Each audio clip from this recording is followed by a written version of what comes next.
So in previous tutorials, we created this simple player who can move around, look around, jump, crouch and sprint. However, we can tweak various settings of the player movement to make it exactly how we want it.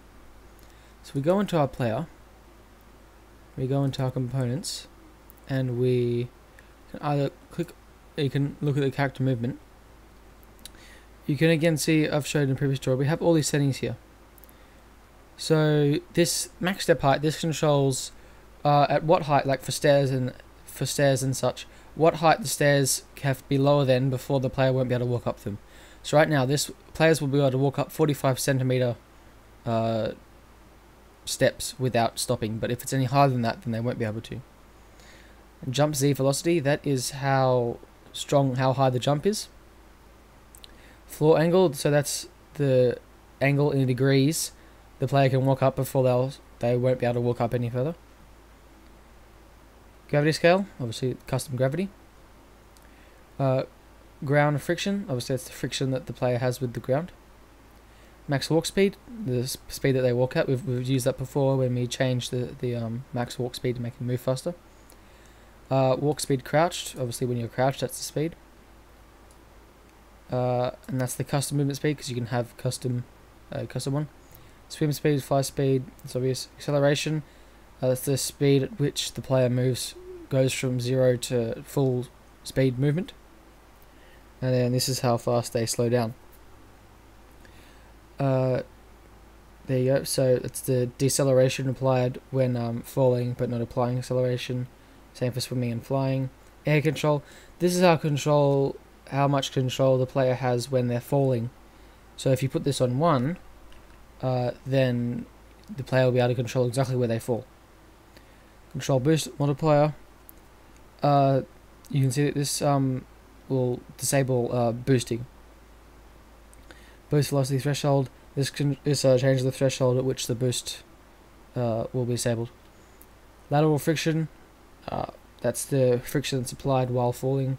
And this is the half height of the capsule component, which is the collision. That's how double that is how tall the capsule will be when you're crouched. Buoyancy, how much it floats. Rotation rate. You won't really. You will use this if this is for like an AI, but you won't really use this otherwise. You can see that this changes, so whichever direction they're moving in, it will automatically rotate to be facing that direction.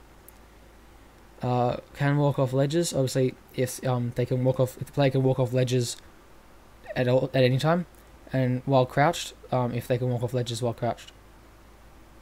Mass, how much it weighs. Default movement mode. Maintain velocity. It makes sure that the speed is maintained while moving up ramps and such. Base velocity X, you can read it. It imparts the base X velocity when falling off, so it changes the velocity when jumping and such for all of these. Angular velocity, changes the tangents. Ignore base rotation. Yeah, this you can see it ignores the effects of the changes in the base's rotation on its rotation. Enable physics interaction, obviously enables it to push physics objects around and such. Touch force, that's how strong it enables when it touches something to push it away with the amount that is specified down here. So this enables or disables it. This scales the force to the mass of the object you're pushing. So this means that you could have the same thing for a 100 kilogram and a 1 ton thing, and it would push them both the same amount if you have this enabled. And you can see that this it scales it to the velocity of the player. Downward force scale, so you can see this. So this is the force that's applied to objects that you're standing on. So if you're standing on something that's in the air, then it will fall. If it's physics. Initial force factor, this is how much it pushes things. That's how much it starts off when you bounce into it. Push force, that's how much when you collide. Z offset, so that's yeah, so you can see this is the offset applied to where you're hitting it. Force factor, again, that's the force for touching. Minimum touch force, max touch force, the forces, so when they scale up for your velocity. Repulsion force, so for overlapping components, this will push them out of the player. However, avoidance, you don't need to really worry about this. This is for avoiding certain different things. You won't really use this unless you're getting very complex into it. Movement component, just got different things, so you can crouch, which remember we had to turn on, and radius and height. These are just disabling certain parts of the movement. Velocity, planar movements. So this allows you to constrain the player to the plane, so they can't move off whatever they're standing on. And then we have component tags and auto activate. Auto activate obviously turns it on straight away. Component tags allows you to tag different things if you want to find things with certain tags. So let's just set this up to be different. So maybe we want him to be able to, or her to be able to climb up bigger stairs. Let's make it like that. Maybe we want them to jump a bit higher. Let's make it 650. Maybe we want them to walk up 60-degree angles of floors. Maybe we want a bit more friction with the ground. Walk speed. Maybe we want them to be more like walking when they're walking. So let's make it 400. And walk speed and crouch, we'll leave it at 300. Because movement speed, we don't need to worry about any of these. Acceleration, we'll leave it the same.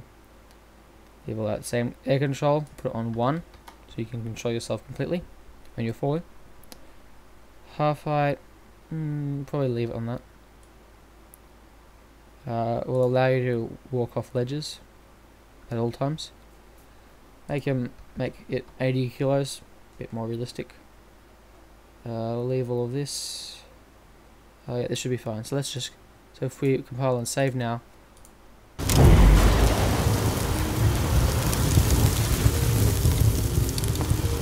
You can see that we jump much higher, we move a bit slower. When we are crouching, we don't do much, but we can walk off ledges now, which I'm not going to do. We can still sprint though, because we applied that last time and we made it automatic. You can see that I can completely control myself when I'm in the air. Oops, missed. But yeah, it's due to the ease of use with the character movement component. It's very easy to change different settings and change it exactly how you want. You know, we could say we wanted to pretend that the player has lower gravity, or in fact not pretend, but just have lower gravity. Then if we find the gravity scale, we can put this on 0.3.